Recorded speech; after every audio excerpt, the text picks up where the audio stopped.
सभी का। इसके पहले मैंने समानुपाती पर आधारित क्वेश्चन पढ़ा दिया है और ये अनुपात संख्या ज्ञात करना। देखिए इसमें भी दो टाइप से क्वेश्चन आपको पढ़ाए जाएंगे। पहला हम आपको टाइप बता दे रहे हैं कि कंडीशन क्या होगा। यदि तीन संख्याएं दी रहेंगी x, y और z, तीन संख्याएं दी रहेंगी और इसको हम प्रथमानुपाती और द्वितीयानुपाती और इसको तृतीयानुपाती कहेंगे। इसमें यदि इसका कंडीशन दिया रहा है x संबंधे y बराबर आप कह सकते हैं y संबंधे z, तो इसमें देखिए इसको हम प्रथमानुपाती कहेंगे और इन दोनों को हम मध्यानुपाती कहते हैं। और ये जो z है यानी कि ये दोनों को मिला के y जो है मध्यानुपाती होगा, z जो है तृतीयानुपाती होगा। तो इसको देख लीजिए, इसको आप प्रथमानुपाती बोल सकते हैं, प्रथमानुपाती।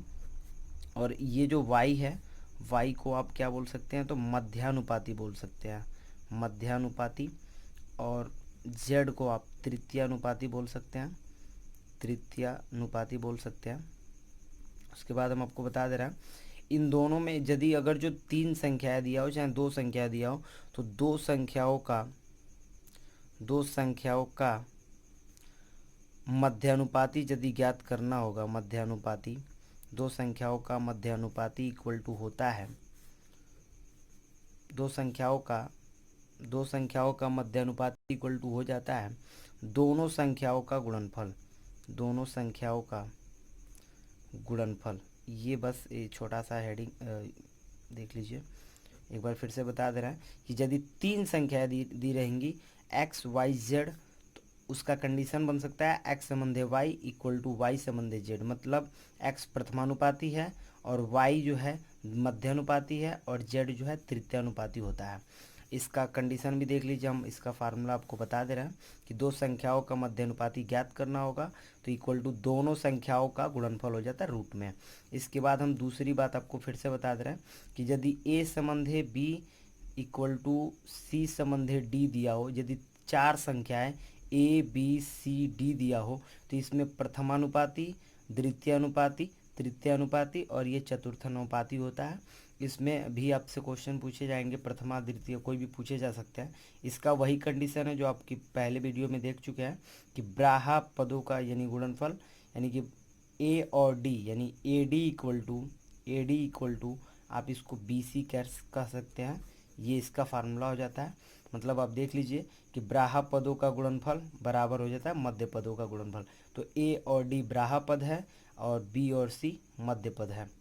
अब इसमें देख लीजिए, मैं इसको सवाल बता दे रहा हूँ। कह रहा है कि 9 और 25 का मध्यानुपाती ज्ञात कीजिए। 9 और 25 का मध्यानुपाती पूछ रहा है। हमने आपको बताया था दो संख्याओं का मध्यानुपाती होता क्या है, तो दोनों संख्याओं का गुणनफल हो जाता है। तो हम इसका निकाल लेंगे रूट में दोनों संख्याओं का गुणनफल। 9 इंटू 25, 9 का वर्गमूल 3 होता है, 9 का वर्गमूल 3 होता है और 25 का होता है 5। तो ये 5 से हो गया 15, यानी कि 9 और 25 का मध्यानुपाती जो है 15 होगा। दूसरा क्वेश्चन देख लीजिए। कह रहा है कि 365 का चतुर्थानुपाती बताइए। चतुर्थानुपाती ज्ञात करना है। ये कैसे ज्ञात करेंगे हम आपको बता दें, उसको x मान लेंगे। ये प्रथम है, द्वितीय है, तृतीय है, तो प्रथम संबंधित द्वितीय इक्वल टू देख लीजिए 5 और इक्वल ये हम मान लेंगे x मान लेंगे। आपको बोले हैं कि प्रथम और लास्ट यानी कि बाहरी पदों का गुणनफल होता है, पहले से जानते हैं आप। तो 3 के x में मल्टीप्लाई होगा, 3x हो गया इक्वल टू 6 का 5 में यानी 6 पचे 30 हो जाएगा। फिर 3 जाकर उधर डिवाइड करा देगा तो ये आपको x इक्वल टू मिल जाएगा 10, यानी x का मान जो है 10 मिल जाएगा। उसके बाद पूछ रहा है आपसे कि 0.02 और 0.32 का मध्यानुपाती ज्ञात कीजिए। देखिए इसका क्या हो जाएगा, इसको मैं सॉल्व कर रहा हूँ। इसका मध्यानुपाती पूछ रहा है। हमने बोला था आपको कि दो संख्याओं का मध्यानुपाती रूट में होता है, मतलब दोनों संख्याओं का गुणनफल।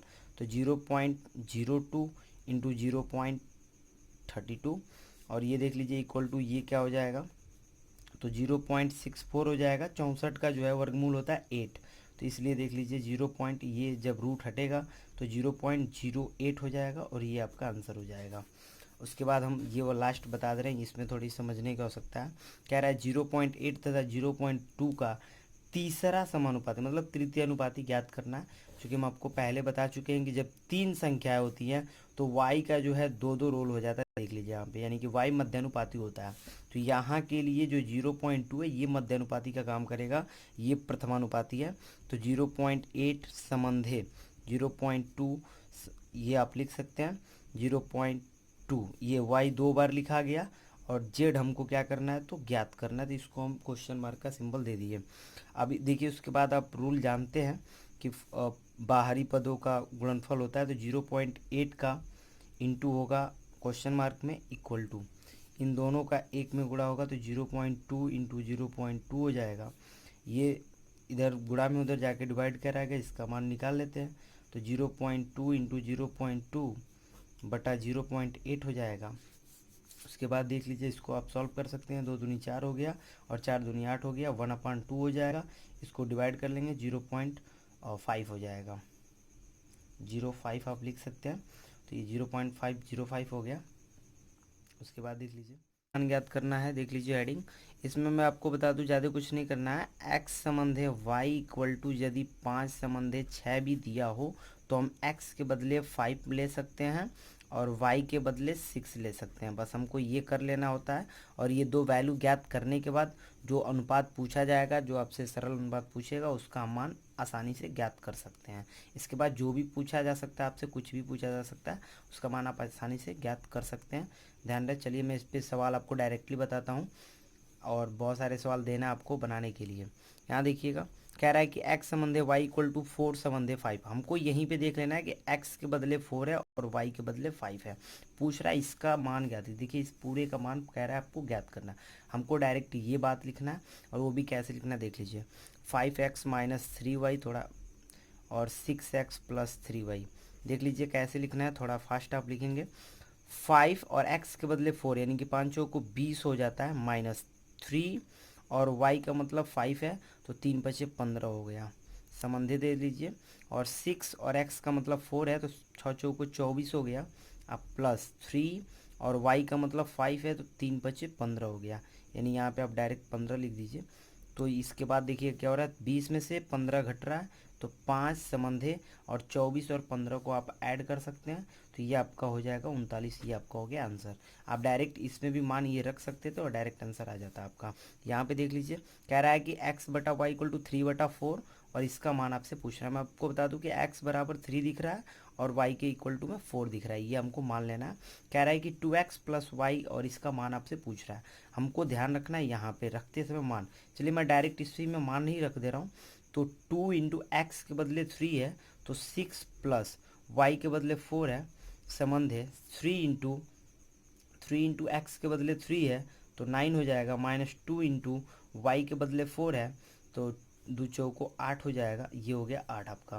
तो ये देख लीजिए इसका आंसर क्या हो जाएगा, तो 6 4 हो गया 10, संबंधी क्या हो जाएगा 9 में से 8 गया 1 हो जाएगा, ये हमारा आंसर हो जाएगा। इसके बाद ये वाला देख लीजिए, थोड़ा सा अजीब पूछा जा रहा है आपसे। पूछा जा रहा है कि यदि 5a प्लस 3b और ये अनुपात में बराबर 3 संबंधी 4 हो तो ए संबंधी बी का मान कितना होगा। ये उल्टा सवाल है, इसी का जस्ट उल्टा है। तो इसको देखिए हम कैसे बना रहे हैं। यदि 5a प्लस 3b और ये संबंधे का मतलब होता है अनुपात का मतलब होता है बटा, यानी भाग का होता है सिंबल। 4a प्लस 7b हम लिख दिए बराबर इसको 3/4 लिख दिए। अब देख लीजिए 4 का मल्टीप्लाई क्रॉस मल्टीप्लाई होगा तो 4 का मल्टीप्लाई इन दोनों में होगा तो 4 पच्चे 20 ए हो गया और 4 3 12 बी हो गया।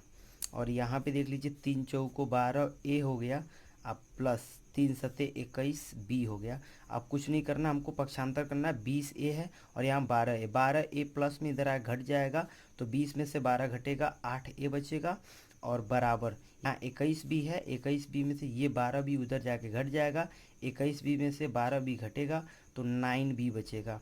अब हमको कुछ नहीं करना, देखिए बी को इधर लाना और 8 को इधर, पक्षांतर अभी भी हो रहा है तो बी को इधर लाएंगे तो ए के बट्टा में बी आ जाए क्योंकि गुणा में है, और इधर ये गुणा में उधर जाके भाग कर 9/8 हो जाएगा। इसको आप लिख सकते हैं ए संबंधी बी इक्वल टू 9 संबंधी 8। इसके बाद देखिए ये आपका फाइनल हो गया। इसमें मैं आपको कुछ क्वेश्चन देने वाला हूँ जो कि दोनों पे आधारित होगा। इन क्वेश्चनों को आप सॉल्व करके बताएंगे। देख लीजिए 3, इसका भी स्क्रीनशॉट आप ले सकते हैं। नीचे एक और क्वेश्चन है, मैं ऊपर कर दे रहा हूँ, देख लीजिए नीचे भी एक और क्वेश्चन है।